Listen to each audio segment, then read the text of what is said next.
In a previous video, we talked about how heat can raise the temperature of an object, and that's the most obvious way that heat can interact with matter. But there's another way also, which is equally important, that we're going to talk about in this video, and that is that heat can also change the phase of an object. So that would be, for instance, melting, boiling, etc. And there's a different formula for how you calculate the heat required to change the phase of a material. And that formula is Q equals mL. In this formula, m is, of course, the mass of the object you're looking at. The object's mass, just as in the other formula. But what does that L represent is the first question. So L is called the heat of transformation by most people. You might ask, why is it L if it's heat of transformation? And the answer is because the other name for it is the latent heat. Latent in the sense that, like, it's in there, but it's not in the form of temperature. Or, like, where is this heat coming from? Because the temperature of the object isn't changing. Where is this heat going? It's going directly into changing the phase of the object. Now, in terms of signs, we talked in the previous video about how if Q is positive, that represents energy going into the material, and that will raise its temperature.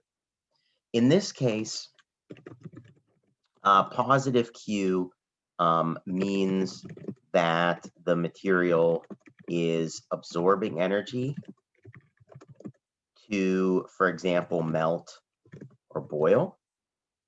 I'll just consider melting and boiling. Of course, you can have fancier phase transformations as well, but these are the important ones. So melting and boiling will have a positive Q, because in order to do that, so if you have a pot of water on your stovetop, it has to actually absorb energy from the pan in order to boil off.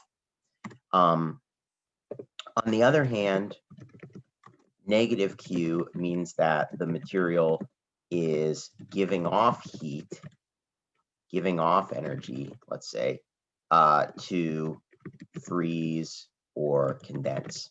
And this one might be a little bit less intuitively obvious. If you say put a tray of water in the freezer to make ice cubes, that as it freezes, it's actually going to give off heat into that freezer, and then it has to be removed by the mechanism of how the freezer works. So something that is freezing or something that is condensing actually gives off heat. Now, one thing that is a little bit confusing about these two formulas is that in Q equals mL, you have to put the sign in yourself. In Q equals mc delta T, the sign naturally appeared, because if the sign of delta T is positive, then Q is positive. If the sign of delta T is negative, then Q is negative, and it just works itself out. In the case of Q equals mL, there's no built-in negative signs here. So if it's supposed to be negative, you have to make it negative. That's your responsibility. So you have to actually think about, which direction is the phase transformation going? Is it melting or is it freezing? And should that be positive or negative? If you get confused about that, just try to remember that the meaning of positive and negative here is it absorbing energy or is it giving off energy? And that should clue you into which one is which. Another piece of terminology that you have to know with this formula is that L has a special name depending on which type of phase transformation you are looking at. For melting or freezing, so if it's a solid liquid transition, it's referred to as the heat of fusion, which is a name that kind of makes sense to me, because it's like If it's freezing, it's like fusing from a liquid to a solid. The other one is if it is boiling or condensing, so it's going between liquid and vapor, then it is a heat of vaporization, which is also a name that makes sense because it goes to or from the vapor.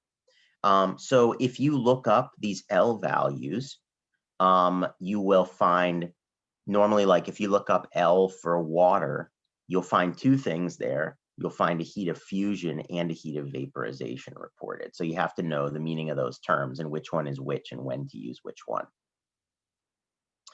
The other thing that you have to be aware of with this formula is that, now this is, you know from 6th grade science class, but let me remind you that phase transformations happen at specific temperatures. We're not going to worry about the case where you're changing pressure and that you do anything exotic. Just imagine that we're just under normal atmospheric conditions. Water always freezes at 0 degrees Celsius. Water always boils at 100 degrees Celsius. So sometimes you have to do a multi-step process where, for instance, if you're boiling some water, you have to increase the temperature to the boiling point before you can start boiling and that type of thing, which I should probably do a separate video about how to handle those more complicated multi-step processes where you have to use both types of heat.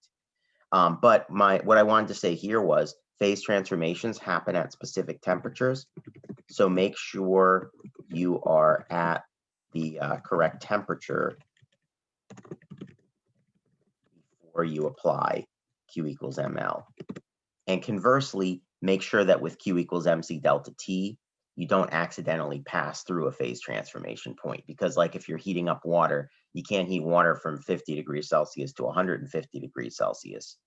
Doesn't work that way. You got to stop in the middle and do the phase transformation, which I'll talk about in a separate video how to handle that.